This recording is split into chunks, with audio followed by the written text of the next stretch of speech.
पिठोरी अमावस्या, मातृत्व आणि कुटुंब बंध यांचा उत्सव.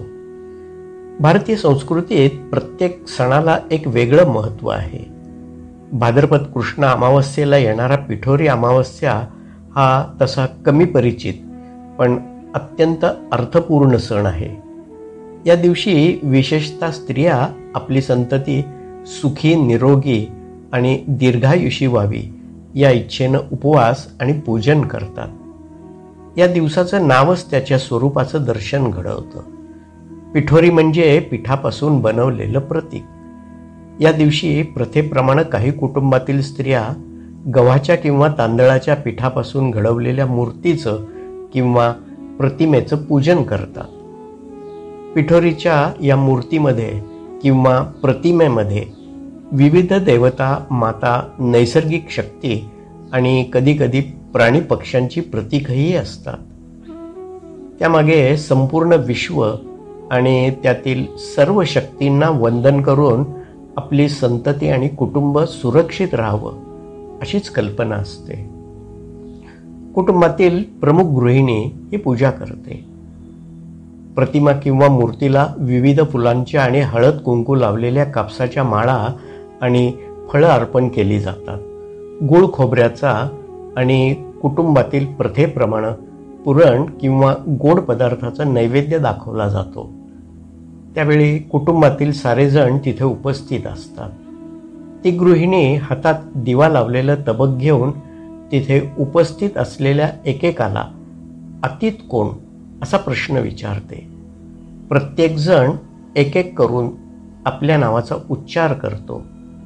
तिथे उपस्थित नसलेल्याचंही नाव मग कुणीतरी उच्चारतो आणि ती गृहिणी प्रत्येकाच्या नावानं अक्षता टाकते. यामागे तुमचं आयुष्य अखंड, अबाधित, मंगलमय राहो हीच कामना असते. अक्षत म्हणजे जे क्षत म्हणजे तुटलेलं नाही, अखंड आहे असं. म्हणूनच हळद कुंकू लावलेल्या अखंड तांदळाला अक्षता म्हणतात. अक्षता हे मांगल्याचं प्रतीक आहे. लोकमान्य परंपरेनुसार या दिवशी पिठोरी मातेची पूजा केली जाते. पिठोरी मातेला प्रार्थना करताना स्त्रिया सांगतात, हे माते, आमची मुलं बाळं चांगल्या मार्गावर चालो, त्यांना आरोग्य, दीर्घायुष्य आणि सद्गुण लाभो. या दिवशी कथाकथन आणि व्रतकथाही सांगितल्या जातात. इंद्राणीची कथा म्हणून प्रसिद्ध असलेल्या कथेत असं सांगितलं जातं की देवमाता इंद्राणीनं या व्रतामुळेच आपल्या मुलांचं रक्षण केलं. त्यामुळे या व्रताची महती लोकपरंपरेत अधिक दृढ झाली आहे. पिठोरी अमावस्येतले विधी साधे असले तरी त्यामागे दडलेला संदेश अत्यंत महत्त्वाचा आहे. यात मातृत्वाचा सन्मान, कुटुंबबंधाची प्रार्थना आणि समाजातील स्त्री शक्तीचा आत्मविश्वास दिसून येतो. आई आपल्या लेकरासाठी काय करायला तयार असते याचं हे जिवंत उदाहरण आहे.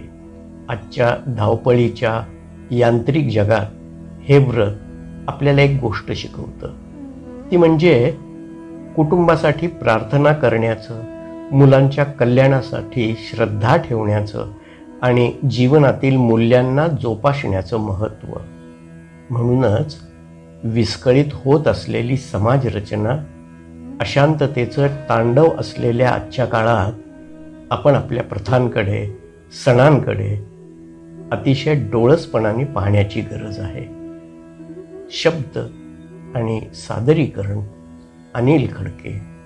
Mobile number 9822004242.